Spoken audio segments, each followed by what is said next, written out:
Assalamualaikum warahmatullahi wabarakatuh. Perkenalkan, nama saya Rizky Priyato, mahasiswa Universitas Mercubuana yang mengambil mata kuliah Deep Learning. Dalam kesempatan ini, saya akan menjelaskan tentang jawaban dari tugas besar 1 saya. Yang pertama adalah jelaskan ciri utama algoritma machine learning.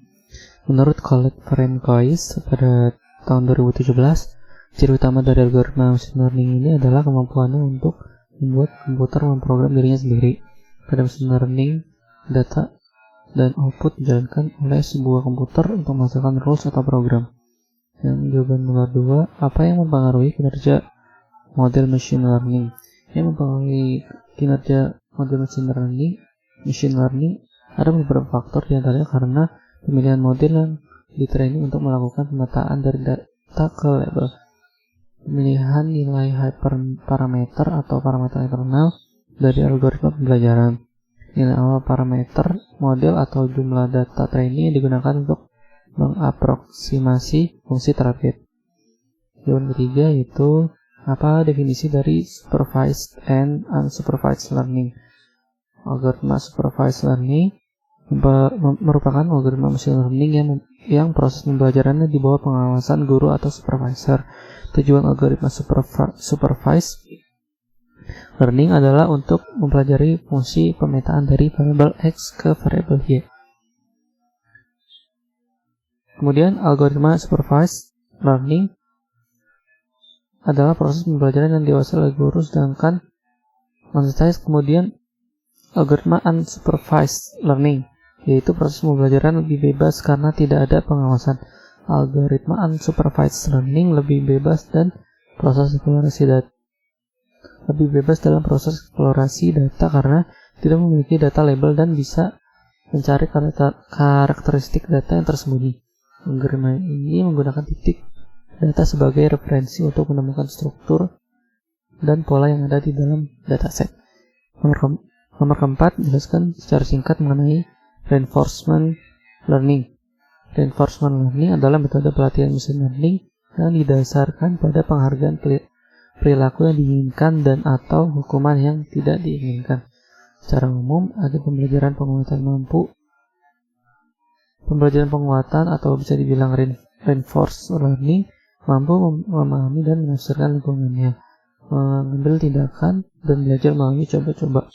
Nomor 5 yaitu apa definisi dari deep learning, yaitu salah satu jenis dari machine learning yang bertugas untuk melatih komputer agar tidak melakukan pekerjaan seperti manusia.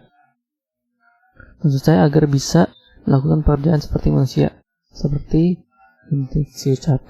mendeteksi ucapan, mengidentifikasi gambar, dan membuat prediksi.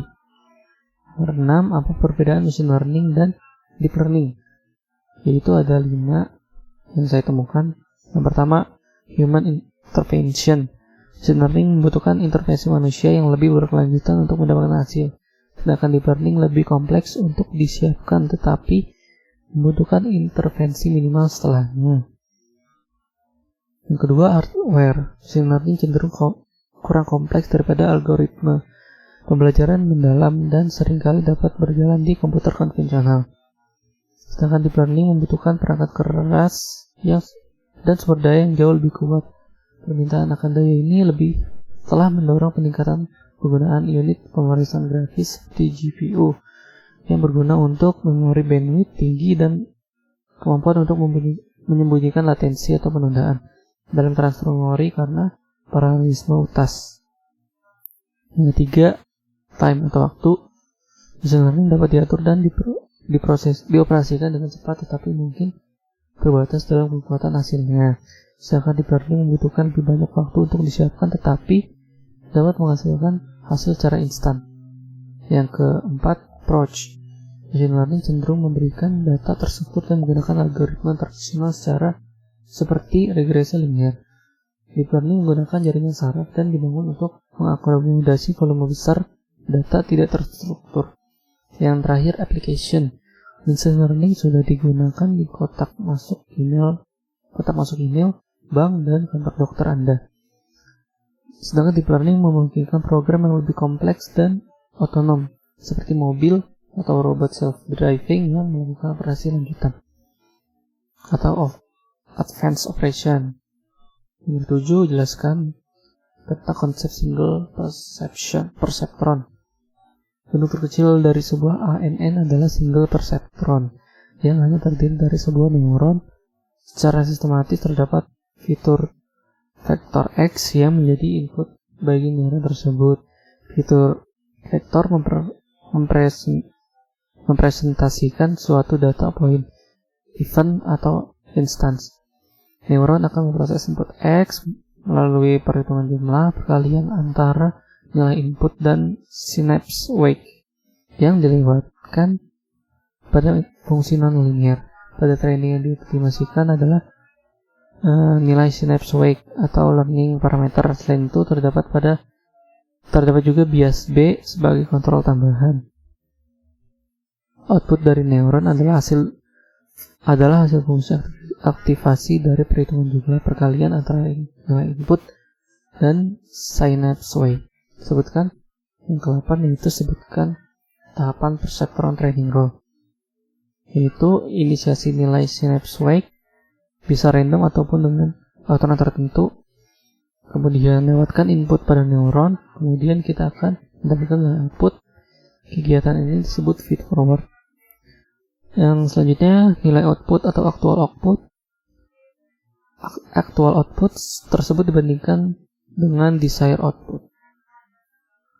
Kemudian apabila nilai output sesuai dengan desired output, tidak perlu mengubah apa-apa. Apabila nilai output tidak sesuai dengan desired output, hitung nilai error atau loss, kemudian lakukan perubahan terhadap learning parameter atau synapse wake. Kemudian ulangi langkah-langkah ini sampai tidak ada perubahan nilai error. Error kurang dari sama dengan suatu threshold, biasanya mendekati 0, atau sudah mengulangi proses latihan sebanyak T kali atau threshold. Nomor 9, apa yang dimaksud dengan likelihood function di Bayesian probability? Likelihood function mendeskripsikan peluang data untuk asumsi atau pengetahuan tentang R yang berubah-ubah sebagai parameter yang dapat diatur. Dengan likelihood function tersebut, kita mengkoreksi pendapat akhir kita yang dapat digunakan untuk mengambil keputusan posterior. Secara umum, probabilitas Bayesian mengubah prior menjadi posterior akibat adanya kepercayaan baru atau likelihood. Kemudian nomor 10, jelaskan mengenai univariate dan multivariate Gaussian. Univariate Gaussian disebut univariate karena distribusinya bergantung pada satu input variabel, misalkan X. Distribusi univariate Gaussian dikarakterisasikan oleh variabel X.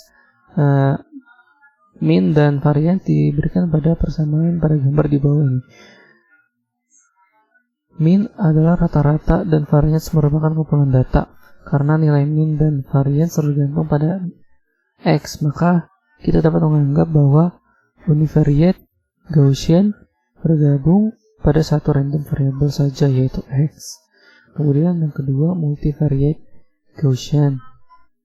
Multivariate Gaussian adalah distribusi Gaussian yang bergantung pada lebih dari satu random variable. Kemudian nomor 11, jelaskan perangkat keras yang digunakan untuk pengelolaan data menggunakan deep learning, yaitu GPU dan TPU atau Graphic Processing Unit atau Tensor Processing Unit. GPU dan TPU merupakan unit pemroses data di dalam perangkat keras komputer yang memungkinkan dengan mempresentasikan pengelolaan data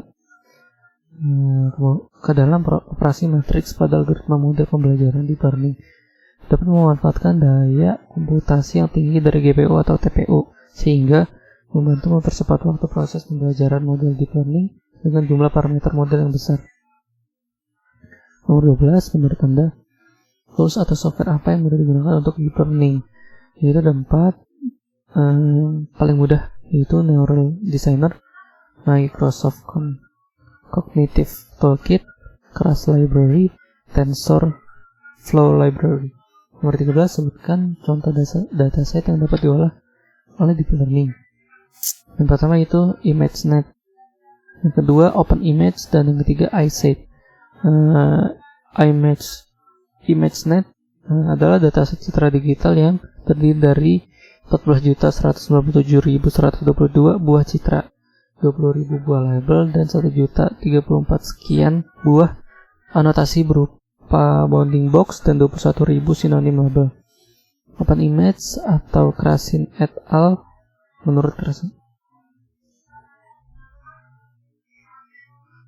Kemudian nomor 13 sebutkan contoh dataset yang dapat diolah oleh deep learning, yaitu ImageNet, dataset citra digital yang terdiri dari 14.197.122 buah citra, 20.000 buah label, 1.034.908 buah anotasi berupa bounding box, dan 21.841 sinonim label. Kemudian OpenImage adalah dataset citra digital yang terdiri dari sekitar 1,9 juta buah citra dan 600 kelas yang telah dianotasi dengan label bounding box, setiap objek, segmentation mask, setiap objek, relasi visual, dan lokal narasi. Kemudian iSight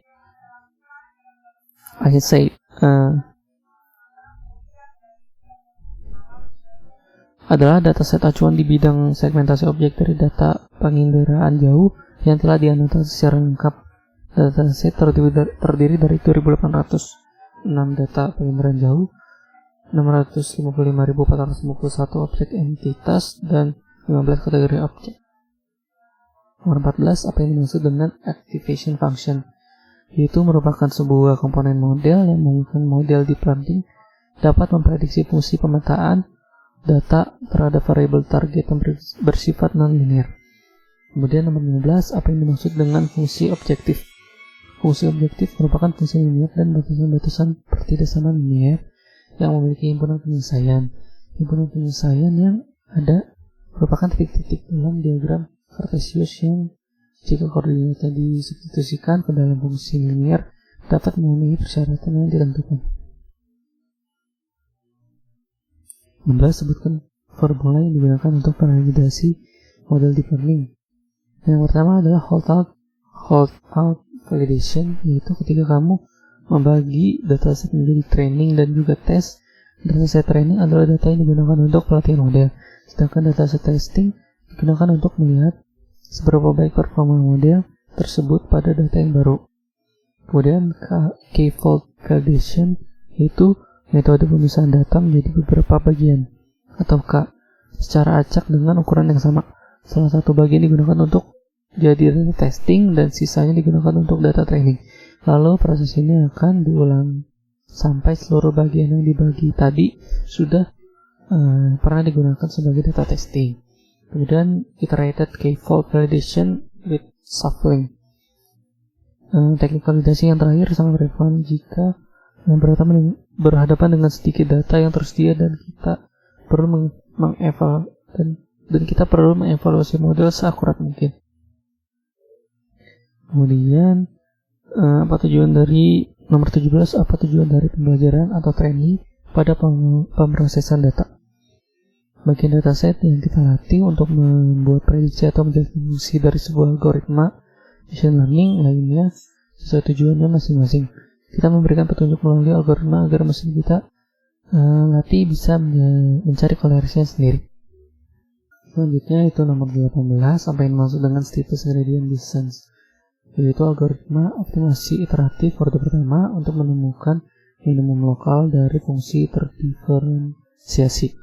Idenya adalah untuk mengambil langkah berulang dalam area yang berlawanan dari gradient atau gradient perkiraan dari fungsi pada titik saat ini, karena ini adalah arah penurunan paling curang. 19.